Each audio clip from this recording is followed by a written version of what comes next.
Central Oregon's local alert weather with Chief Meteorologist John Carroll.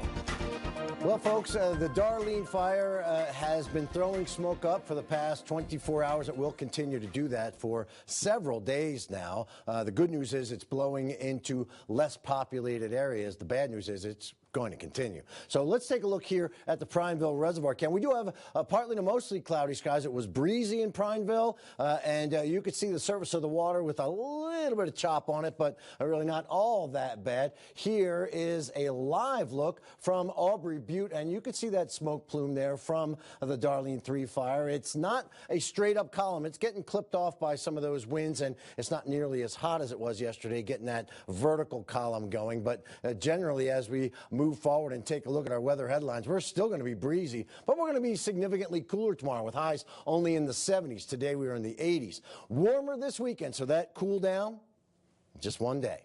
But we're still very dry, so that is a bit of a problem. And here's a look at satellite and radar. So, well, there might be some showers coming in. There's a plume of cloud cover that is moving toward the region, but it does not have much in the way of moisture to work with. So anything that you see there, those green blips, basically, that is some moisture that will not be making it down to the ground. So the big story, other than the temperature profile, is, of course, the winds. Currently, the winds are coming from the west and heading off to the east. As that occurs, the fire here in Lapine is seeing the smoke heading off to eastern sections of Deschutes County.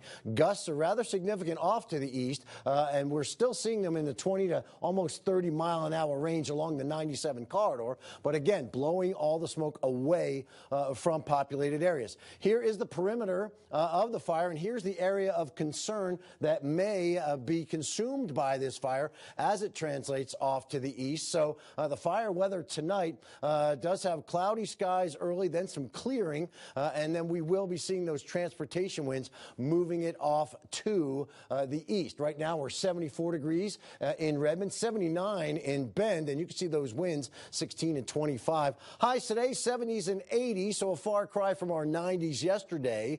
Here are the current temperatures. We're at 69 in Sun River, 77 in Warm Springs, 70 in Lapine.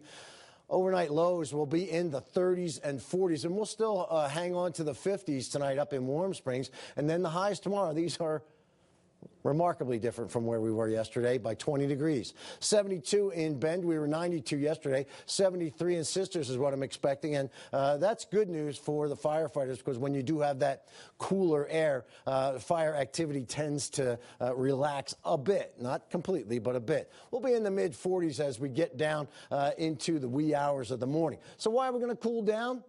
This, an area of low pressure up in off the coast of British Columbia, and that is going to bring in this air that will ride in. It's a cool air arrived for one day, and then we are going to be seeing this warmer pattern as we head into the weekend, and that warm air will stick around as we move forward into Saturday, Sunday, Monday, Tuesday, Wednesday with 80s across the board.